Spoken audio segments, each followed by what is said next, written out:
사도행전 9장 32절에서 42절까지의 말씀 다 같이 봉독하겠습니다. 때에 베드로가 사방으로 두루 행하다가 루다에 사는 성도들에게도 내려갔더니 거기서 애니아라는 사람을 만나매 그가 중풍병으로 상위에 누운 지 8년이라 베드로가 가로되 애니아야 예수 그리스도께서 너를 낫게 하시니 일어나 내 자리를 정돈하라 한데 곧 일어나니 루다와 사론에 있는 사람들이 다 그를 보고 주께로 돌아가니라. 요바에 다비다라 하는 여제자가 있으니 그 이름을 번역하면 도르가라. 선행과 구제하는 일이 심히 많더니 그때 병들어 죽음에 시체를 씻어 다락에 뉘우니라. 루다가 요바에 가까운지라 제자들이 베드로가 거기 있음을 듣고 두 사람을 보내어 지체 말고 오라고 간청하니 베드로가 일어나 저희와 함께 가서 이르매 저희가 데리고 다락에 올라가니 모든 과부가 베드로의 곁에 서서 울며 도르가가 저희와 함께 있을 때 지은 속옷과 겉옷을 다 내어 보이거늘 베드로가 사람을 다 내어 보내고 무릎을 꿇고 기도하고 돌이켜 시체를 향하여 가로되 다비다야 일어나라 하니 그가 눈을 떠 베드로를 보고 일어나 앉는지라.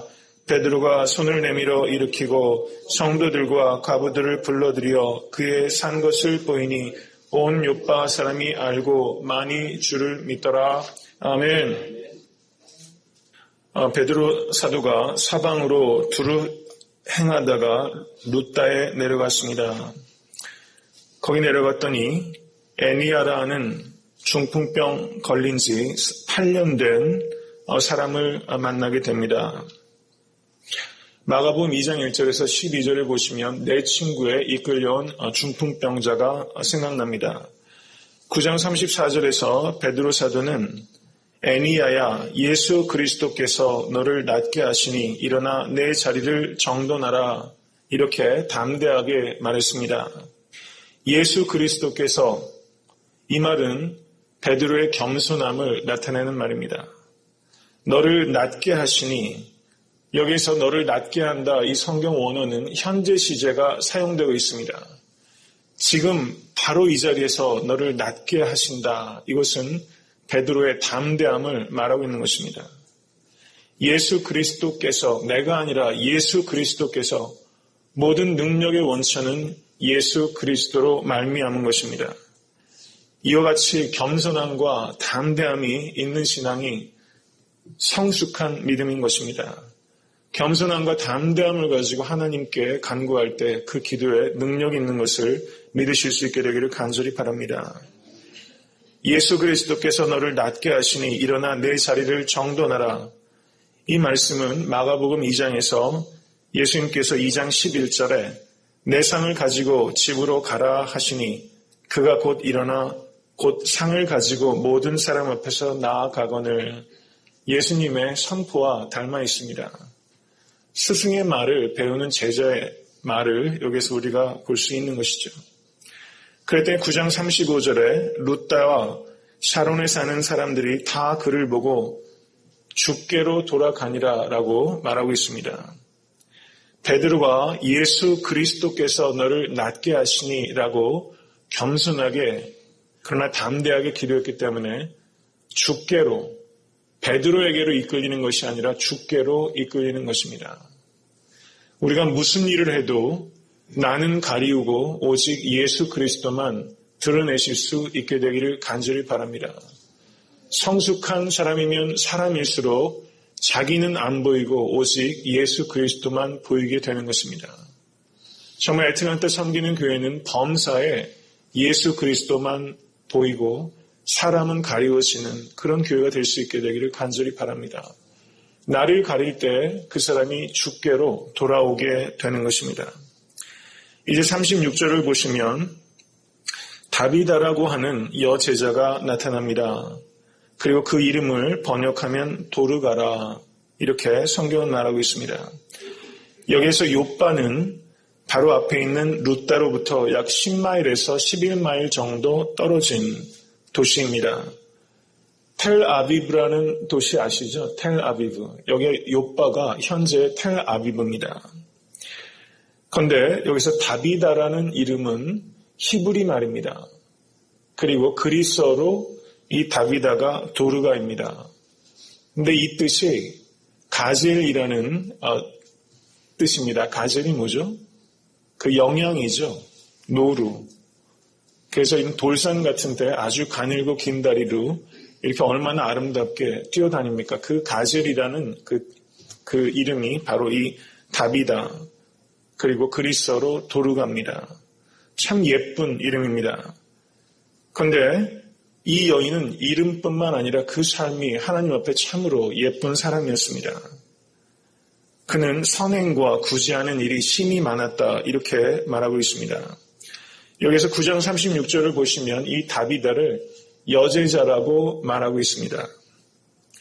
성경에서 제자를 성경언어로 마세테스라고 하는데 여제자는 마세트리아라고 합니다. 그런데 성경 전체에서 여제자라고 칭함을 얻은 여인은 오직 이 다비다 한 사람뿐이었습니다. 참으로 귀한 일이 아닐 수 없습니다. 오늘 홍 권사님께서 이제 한국에 가시는데 이 다비다와 같이 권사님의 삶이 여제자라고 불릴 만한 귀한 헌신의 삶이 되실 수 있기를 축복합니다.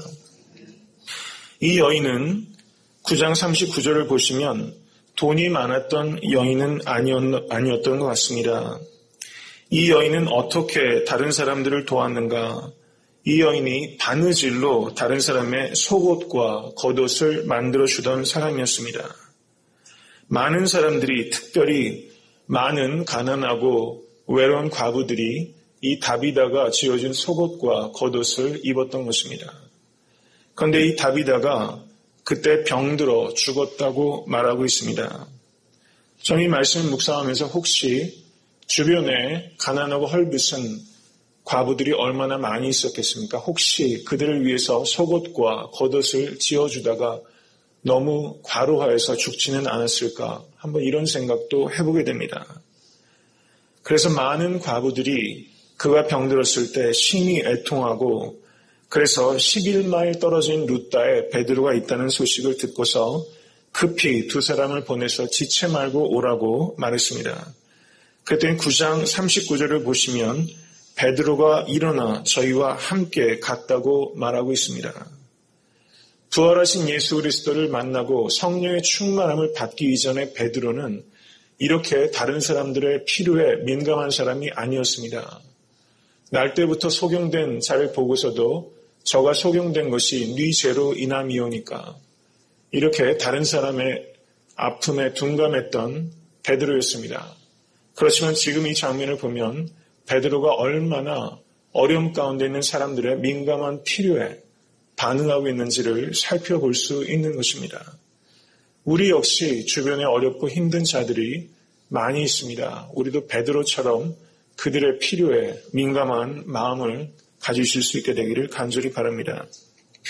이제 베드로가 이 다비다에게 갔습니다. 그랬더니 많은 사람들이 곁에 서서 울며 지은 속옷과 겉옷을 내어 보였다 이렇게 말하고 있습니다.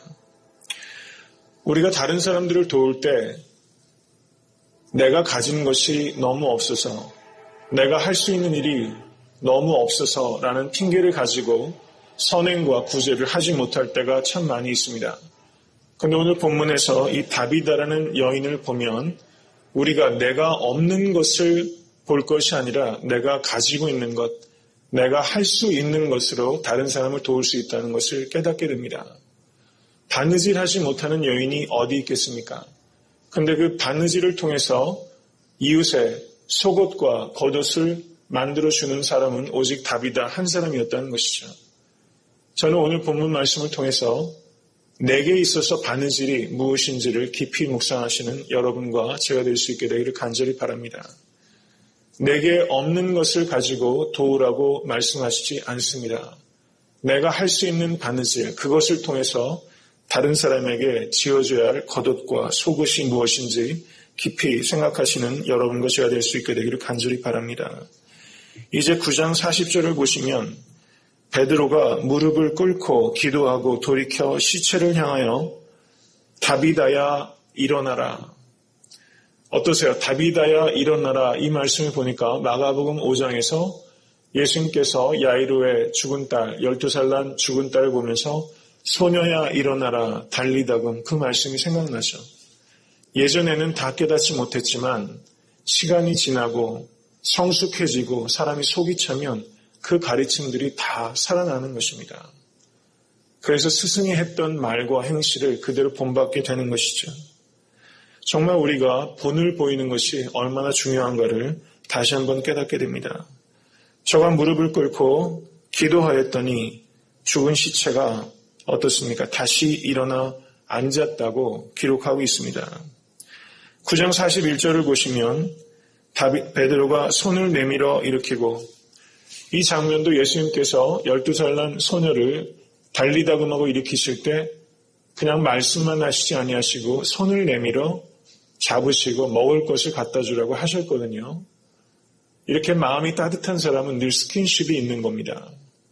만져주는 것 참 중요한 일이라고 생각됩니다. 그때 성도들과 과부들을 불러들여 그의 산 것을 보였다라고 말하겠습니다. 이 말씀은 성도들과 과부들을 분리하고 있죠. 이것은 과부들은 다 불신자였다는 것을 의미하는 것은 아닐 것입니다. 과부들 중에서도 믿는 자들이 있었지만 과부들 중에서도 상당수는 역시 아직 예수님을 알지 못하는 사람들도 있었다는 것이죠. 그러므로 이 다비다가 바느질을 통해서 속옷과 겉옷을 만들어준 것은 믿는 자들에게만 국한된 것이 아니라 믿지 않는 자들도 포함된 폭넓은 그런 사랑의 행위였다는 것을 알 수가 있습니다. 이것은 교회의 섬김이 교회 안에서만 국한되는 것이 아니라 교회 담장을 넘어서서 이 세상에 있는 믿지 않는 자들에게도 향하는 것이어야 된다는 것을 말해주고 있는 것입니다. 이와 같은 섬김이 있을 때 성도들과 그리고 믿지 않는 자들이 주께로 돌아오게 되는 것입니다. 9장 42절 말씀 보시겠습니다. 온 요파 사람이 알고 많이 주를 믿더라. 9장 35절을 보시면 룻다와 사론에 사는 사람들이 다 그를 보고 주께로 돌아가니라. 이와 같은 역사가 여러분의 삶을 통해서 나타나실 수 있게 되기를 간절히 축원합니다. 어떤 인생이 가장 복된 인생입니까? 그것은 여러분 때문에 주께로 돌아오는 자들이 있는 인생이 가장 복된 인생인 것입니다. 여러분에게 주신 은사가 무엇입니까? 바느질은 작은 은사입니다. 그 작은 은사를 주변에 헐벗고 고단한 인생들을 위해서 사용하면 그가 주께로 돌아오고 또 그와 같은 모습을 본 많은 사람들이 주를 믿게 되는 역사가 나타나는 것입니다. 그리고 여러분께서 이 땅의 삶을 마치고 하나님 앞에 서게 되면 여러분들을 예수께서는 제자다, 마세테스다, 그리고 여제제다, 마세트리아다 이렇게 말씀하게 되실 것입니다. 다비다와 같이 아름답고 헌신된 선행과 구제가 여러분의 삶 가운데 그리고 애틀란타 섬기는 교회에 심히 많이 나타날 수 있게 되기를 기도하시고 헌신하실 수 있게 되기를 간절히 바랍니다.